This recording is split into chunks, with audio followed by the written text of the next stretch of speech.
ರಾಜ್ಯದಾದ್ಯಂತ ಬಿಡುಗಡೆಗೊಳ್ಳುತ್ತಿರುವ land lord ಚಲನಚಿತ್ರದಲ್ಲಿ ರಾಯಚೂರಿನ ಯುವಕ ಕಲಾವಿದ ಮಾನಸ್ ಸಿಂಗ್ ಠಾಕೂರ್ ಅವರು ಪ್ರಮುಖ ಪಾತ್ರದಲ್ಲಿ ನಟನೆ ಮಾಡಿದ್ದಾರೆ. ಅವರು 6 ಅಡಿ ಎತ್ತರವಿದ್ದು ಪ್ರಮುಖ ಪಾತ್ರದಲ್ಲಿ ಮಿಂಚಿದ್ದಾರೆ. ಈ ಚಿತ್ರದಲ್ಲಿ ಥ್ರಿಲ್ಲರ್ ಸಸ್ಪೆನ್ಸ್ ಇದ್ದು ಪ್ರೇಕ್ಷಕರನ್ನು ಸೆಳೆಯಲಿದೆ. ರಾಯಚೂರಿನ ಕಲಾವಿದ ಮಾನ್ ಸಿಂಗ್ ಠಾಕೂರ್ ಇವರಿಗೆ ಹಲವರು ಬೈಕ್ ಮೇಲೆ ಕೂಡಿಸಿಕೊಂಡು ಕೆರೆಯಲ್ಲಿ ತಿಳಿದು ಸಾಯಿಸಿ ಮೃತದೇಹದ ಮೇಲೆ ಕುಳಿತು ಸಿಗರೆಟ್ ಸೇರುವ ಭಯಾನಕ ದೃಶ್ಯವಿದೆ. ಇವರು ನಾಳೆ ಮೀರಜ್ ಚಿತ್ರಮಂದಿರದಲ್ಲಿ ಬಿಡುಗಡೆಯಾಗುವ ಲ್ಯಾಂಡ್ ಲಾರ್ಡ್ ಸಿನಿಮಾ ನೋಡಲು ಆಗಮಿಸುತ್ತಿದ್ದಾರೆ. ಅಭಿಮಾನಿಗಳ ಜೊತೆಗೆ ಕುಳಿತು ವೀಕ್ಷಣೆ ಮಾಡಲಿದ್ದಾರೆ. ಇವರು ಇನ್ನೂ ಹಲವಾರು ಚಲನಚಿತ್ರಗಳಲ್ಲಿ ವಕೀಲರಾಗಿ, ನ್ಯಾಯಾಧೀಶರಾಗಿ, ಪೊಲೀಸ್ ಅಧಿಕಾರಿಯಾಗಿ ಅಭಿನಯಿಸಿದ್ದಾರೆ. ಇವರು ಕಿರುತೆರೆಯ ಚಿತ್ರಗಳಲ್ಲಿಯೂ ನಟಿಸಿ ಸೈ ಎನಿಸಿಕೊಂಡಿದ್ದಾರೆ.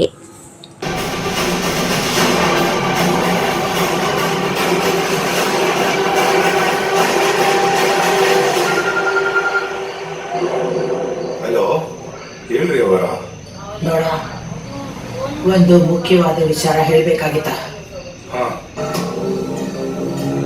ನಿಮ್ ಇಲಾಖೆಯವರು ನನ್ ಬೆನ್ನಿಂದ ಬಿದ್ದಿದಾರ. ಇದೆಲ್ಲ ಯಾವಾಗ ಶುರು ಮಾಡ್ಕೊಂಡ್ರು?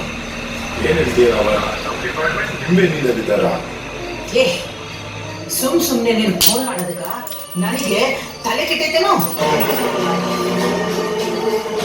ನಿಮ್ ಇಲಾಖೆಯವರು ಯಾರಾದ್ರೂ ನಮ್ ಅಡ್ಡದ ಕಡೆ ಬಂದರೇನು? ಇಲ್ಲ, ಅವರೇ ನಿಜ ಗೊತ್ತಿಲ್ಲ. ಏ, ಗೊತ್ತಿಲ್ಲ ಅಂತ ಅನ್ನೋದಕ್ಕ ನಾನು ನಿನಗೆ ರೊಕ್ಕ ಕೊಟ್ಟು ಸಾಕ್ತಾ ಇರೋದು. ಏನ್ ನಡೆಕತ್ತೈತಿ ಒಂದು ಗೊತ್ತಾಗ್ತಿಲ್ಲ. ನಮ್ ಡಿಪಾರ್ಟ್ಮೆಂಟ್ ಕಡೆಯಿಂದ ಸೀಕ್ರೆಟ್ ಮಿಷನ್ ನಡೆಕತ್ತೈತೆ. ಹಾಗಾದ್ರೆ ಪೊಲೀಸ್ ಡಿಪಾರ್ಟ್ಮೆಂಟ್ ಆಗಿರೋದು ನಮ್ಗೆ ಗೊತ್ತಿಲ್ಲ. ನಂಗೆ ಇನ್ವೆಸ್ಟಿಗೇಷನ್ ಶುರು ಮಾಡೋರೆ. ಇದರಲ್ಲಿ ಯಾರ್ಯಾರಿದಾರ, ಎಲ್ಲಿ ಹೋಗ್ತಾರ, ಎಲ್ಲಿ ಬರ್ತಾರ, ಈ ಯಾವ ಐಡಿಯಾನು ನಮ್ಮ ಹತ್ರ ಇಲ್ಲ. ಅವರ